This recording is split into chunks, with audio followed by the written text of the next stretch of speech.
உடுப்பி கிருஷ்ணர் கோயிலுக்கு போயிட்டு தமிழ்நாட்டுக்கு திரும்பி வரலாம்னு நினைச்சா மறக்காம முகுலு நகை கோயிலுக்கும் போய் பாருங்க அப்படின்னு சொல்றாங்க அந்த ஊர்க்காரங்க.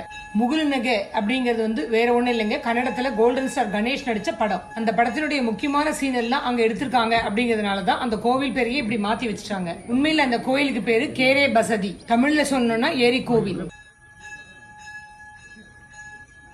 உடுப்பி மாவட்டத்துல வாரங்கா அப்படிங்கிற இடத்துல ஏரிகள் சூழ இருக்கு இந்த கோவில். ஏரி கோவிலுக்கு போறதுக்கு முன்னாடியே இருக்கிறது தான் இந்த கோவில். இங்கேயும் அற்புதமான தீர்த்தங்கரர்களுடைய சிலைகள் இருக்கு.